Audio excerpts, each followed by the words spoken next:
This is the Breakfast Leadership Podcast. Boundaries or burnout, you make the choice. Here's your host, Michael Levitt.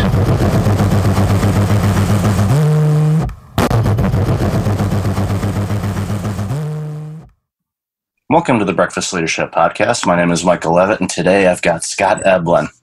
I've been a big fan of Scott for a long time. He wrote a book, which probably feels like a billion years ago for many of us, called The Next Level, What Insiders Know About Executive Success. And he's got a new version coming out in a couple months, and I'm thrilled to have Scott on the show. So, Scott, welcome to the Breakfast Leadership Podcast. Michael, really a pleasure to be here. Thank you. Thanks. First off, what drove you to write another edition of what many feel is the go-to book on how to be an executive? Well, thank you for the go-to book comment. So this is the third edition that's coming out of The Next Level.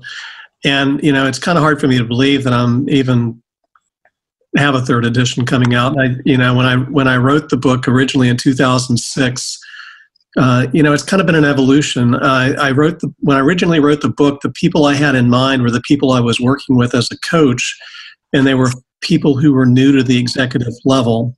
And then what I started to learn in between the first edition and the second edition, which came out in 2010, was the next level is not just about being promoted. You know, there's a lot of different scenarios really that are next level situations, and that could be same job, bigger scope, which a lot of people are in, higher performance bar, changing competitive environment. And so, you know, all of those, what they require is different results. You know, you have to get different results in any of those scenarios, promotion or bigger scope or any of those. And then the third edition, you know, it's been hard for me to believe, but it's been, 8 years, I guess, since the second edition came out. And I've just learned a lot, you know, since 2010, and working with clients and leading different leadership development programs and talking to people and, you know, speaking and so forth. I've learned a lot about how things have changed, really. I think since 2008, with the financial crisis, one big thing that's changed is everybody's trying to do more with less. And even though, you know, at least in the United States and most of the world, we've kind of recovered from the financial crisis, that do more with less kind of scenario that kicked off in 2008, I think continues today. I mean, most people that I talk to and work with in larger companies are all doing more than they were a year ago. You know, it's just a constantly, you know, increasing set of demands. So that's one thing. And I think the other big thing that's changed, you know, in the last 8 or 9 years is the 24/7 aspect of life. I mean, you know, and everybody had BlackBerries back in the 90s and the early 2000s, but then, you know, Steve Jobs introduced the iPhone in summer of 2007, and that was kind of an exponential thing in retrospect, right? Because, you know, the iPhone, a single iPhone, has more computing power than the supercomputer NASA used to land men on the moon. And it allows you to do anything at any time, basically. And so you become way more connected to your work. Your work kind of overcomes everything else in some way. It can if you don't pay attention. And so I guess what I've learned a lot about are some leadership imperatives that I think leaders need to pay attention to. And there are 3 of those that I talk about in the new edition. And I'm trying to relate, you know, pretty much everything people, I think, like about the previous editions of the book. I want to keep those there, and I think I have kept those there. But I've also just added some new insights and some new tools and frameworks and things that I've been using with clients over the last 7 or 8 years. Yeah, you nailed it with the iPhone because, you know, I've seen, you know, images online and there's this one cartoon that I love where it's basically got the iPhone in the middle and all of the devices that it replaced are all surrounding it, getting ready to beat it up. It's one of those devices that, one, I absolutely love because I have an iPhone, but I had an Android before. You know, they do very similar things. And I had a BlackBerry years ago as well. And, you know, whenever we saw the blinking red light, it's like, oh, we have a message. Let's go take a look at it. Well, now on these devices. All of our apps have notifications on them unless you turn them off. So you're constantly, in this case, of basically playing whack-a-mole and trying, okay, I have this red light, I have to deal with it. Oh, I've got this email message, have to deal with it. There's this sense that we have to deal with something, or the fear of missing out, a lot of different things. And when you're in a leadership role, you have things coming at you all the time, and we're not designed to be 24/7. So it's good that this new edition is addressing this, because I think that as time goes on, and you mentioned a couple of minutes ago, where people are busier than they were even a year ago.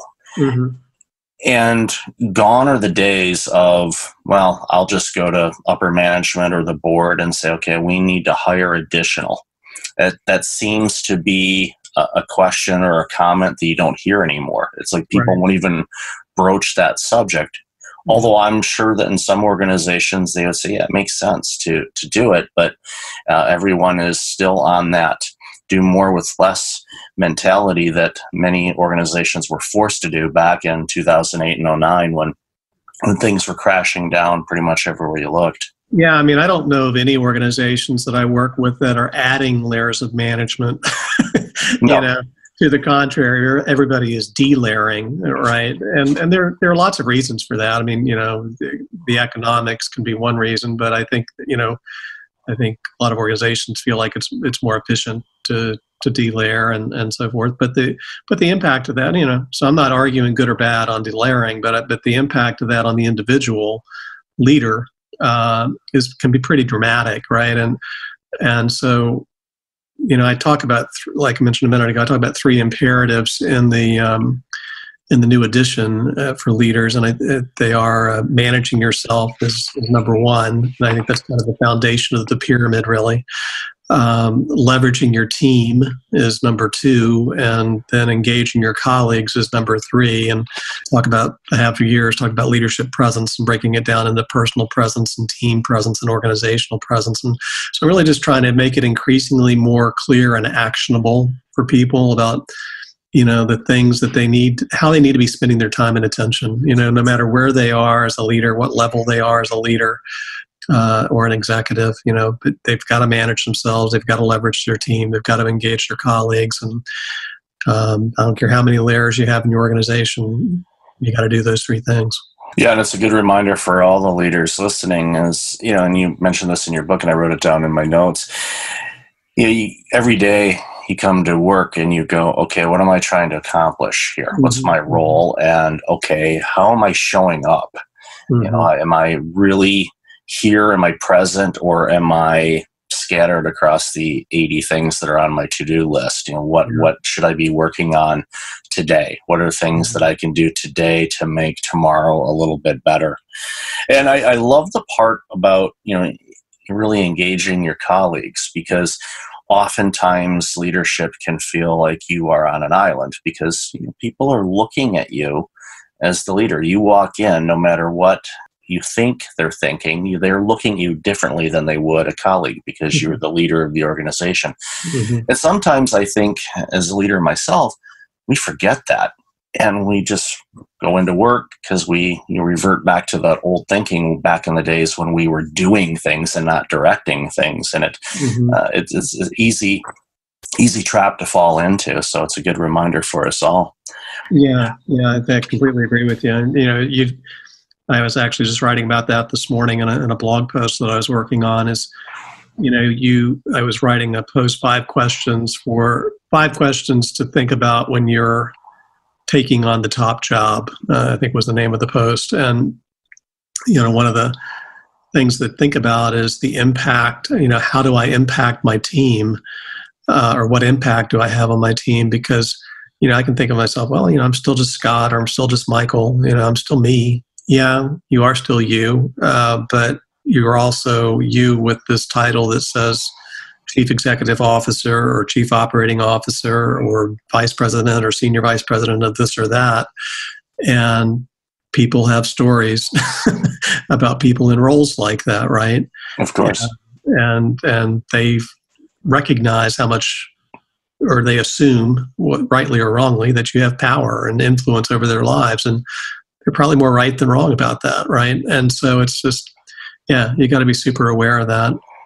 In the last 8 years, since the second edition of the book, is there one thing that jumps out at you that's really surprising of how things have changed in the last 8 years? I know you alluded to it a little bit more about we're being asked more to do more with less, but is there something else that was shocking in your research and talking with other leaders as you were preparing for this? Shocking might be too strong a word, but I think that one thing that really stands out for me over the last 8 years is the importance of that first imperative of managing yourself. We've talked in this conversation about the impact of 24/7 technology and the iPhone and the notifications, and it either lights up or it vibrates or whatever it does, when a new message comes in. And I like to ask my audiences when I'm doing speaking to do a couple of things. One is like hold up your smartphone, and then hold up both smartphones if you have two. And most people hold up two hands in the air at that point. And then the next question is, how many combination of emails and texts do you get in a day, or Slack notifications or whatever? And it's anywhere from 200 to 400, even 500. And so you're getting little shots of dopamine, neurochemical that it drives the addiction process. Actually, you get a little shot of dopamine every time you're aware of a new notification, and it just totally wires you. And that, along with other things that are happening physiologically, they leave you in a chronic state of fight or flight, and that's your body's sympathetic nervous system working overtime. And it has huge impacts on how you talked about showing up a minute ago. I think it has huge impacts on how you show up as a leader. Your decision-making quality suffers, your irritability goes up, you got 80 things to do, you're kind of flitting from thing to thing, your mind's all over the place. Probably more importantly for most people is it has equally huge and severe impacts on your life expectancy and your overall health and well-being to be in chronic fight or flight. And so what I've learned, this is maybe the big surprise, what I've learned over the last several years is everybody's heard of fight or flight. That's not a surprise. We all know what that is. And 100% of the people know what fight or flight is, like literally 100%. What only like maybe 2% of them have heard of is the nickname rest and digest. And that's the nickname for your body's parasympathetic nervous system. And as humans, we each have both. We have a sympathetic and a parasympathetic nervous system, fight or flight and rest and digest. And the author and psychologist Rick Hansen, who's written a lot of great books, has this little metaphor that fight or flight is your body's gas pedal, rest and digest is your body's brakes, the braking system. And they're designed to work together in synchronicity, what scientists would call homeostasis. I guess what I'm really encouraged about actually is it's really easy to teach people how to activate their rest and digest response. It's really easy for individuals to do that. And what I've been really encouraged by is how quickly people get that concept of gas pedal and brakes, and how optimistic they are when they understand that they don't just have fight or flight, they also have rest and digest, and that they're going to be better leaders and be at their best in other domains of life, not just at work, and live longer and live happier and live healthier if they learn how to manage themselves more effectively. And I think that essentially comes down to hitting the sweet spot between your gas pedal and the brakes. Yeah, and that's crucial. And I always encourage when I talk with leaders and that are dealing with burnout or approaching that, is you're going to be a better leader if you are refreshed and you can focus on the things that you want to do. And you can't pour from an empty glass, and too many of us often show up and our glass is, it's not half full or half empty, it's empty, and we're rolling into the office on an empty tank. And it's just, it's difficult for everyone involved, not just for the leader, but for the people that work for and with the leader as well, because sometimes, and I've seen this in many cases, that leader may not be as approachable as they used to be, or they're distant, or they're not really thinking clearly or providing much direction. They're physically there, but everything else, they're nowhere to be found. So that is an incredible analogy. And I'm also, positively optimistic that once people start recognizing that 2% and get that number up a little bit higher, I think we're going to see some transformation in leadership, and it just bodes well for organizations and society as a whole. When leaders are healthy, organizations are healthy. If organizations are healthy, they're creating great things, and that benefits all of us. Yeah, I mean, that's another big idea that is new to the third edition of the Next Level book, is the idea that leaders control the weather. And I'd heard that somewhere along the line. I think I've seen it attributed to Winston Churchill at this point. It seems like he said everything, him and John Wooden said everything that was worth saying, I guess. But that idea that leaders control the weather, that however you show up as a leader is really kind of completely predictive of how the people who are around you are going to show up, especially when it's your team, right?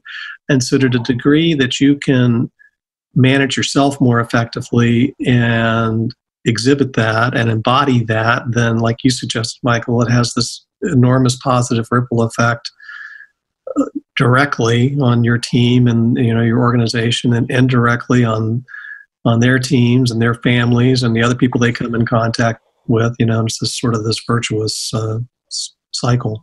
Yeah, another thing you wrote in the book too, that I wrote down was, leading at your best by living your best, and that goes right in hand with what we've been talking about. Is if you live your best life, you're going to be the best leader you can possibly be. You'll be operating in a mode that, and I've seen this with people, and myself included, you're operating in this mode that just flows so smoothly that even when challenges come up, and they do, and we're not trying to sugarcoat anything and say, oh no, if you do all of these things, you will never face another challenge in your life, in your organization. We know that's not the case. But when you are taking the best care of yourself and doing everything that you need to be the best version of yourself, the end result is your organization gets a better leader than they hired. And it's I like the way you frame that. Yeah. And it transforms the organization. And they go, whoa, what got into you? And it's like, yeah, so it's a wonderful opportunity, and I hope that leaders take advantage of it. Yeah, that's beautifully said. Thank you. So the book, the new edition's coming out, and I was saying this fall, and then I kind of did the math when we're recording this, and that's not that far away. Right. My brain still says what happened in June, but we're getting there. Where can our listeners find out more about the new edition and you and your organization and some of the stuff that you're doing to make things better? That. So we have a dedicated little micro site online about the book. It's at thenextlevel.info. So the words thenextlevel.info is for information on the book. And if you want to learn more about me and what we do at the Eblin Group, you could just Google it, Scott Eblin, or you can go to eblingroup.com, and the book will be available, online wherever books are sold, as they say. There you go. And audience, I'll have all that information in the show notes, and I highly encourage that you buy this book. It, for my own personal story, which many of you know, if I would have had this book when the first edition came out, it probably, and I'm pretty positive about this, it probably would have helped prevent a lot of the challenges that I faced as a leader, a new leader trying to figure out how to navigate everything. So if you're a new leader or a leader that's been around for a long time, this book belongs on your bookshelf. So when it comes out, go get it. That's awesome. Thank you, Michael. Thank you, Scott, and thank you very much for your time today. I really appreciate you coming on the show. Again, I've been a big fan for a long time and thankful for this book, and was amazed to find out that there was going to be a new edition of it. And my first thought was, why do you need to update it? But after reading it, and I had a preview copy just to let everybody know, and I'm not going to share it with you. You go buy it. But when I read it, I thought, okay, now I know why you updated it, because it flowed naturally from the first edition all the way into the latest stuff. So congratulations on another excellent book, and I appreciate you and everything that you and your group is doing. Well, back at you. Thanks so much, Michael. Really great to talk with you. Thank you. Well, likewise. And thank you for listening, everyone. And until next time, be well. Hey, it's Michael again. Thank you for listening to the podcast. I really appreciate it. If you're like many people, you're dealing with some significant stress and possibly approaching burnout. I know how you feel. In 2009, my burnout led to a year of worst-case scenarios. I do not want that to happen to you. If you go to breakfastleadership.com, you can register for a free webinar on burnout prevention, as well as get a free checklist to have successful mornings. Start off each day the right way. Again, that's at breakfastleadership.com. Also, since you are a loyal podcast listener, I'm asking you to like, rate, and review my podcast on iTunes. I look at all the reviews and appreciate your comments, and it helps other potential listeners discover the content I have on the show. I appreciate you, and thanks again for listening.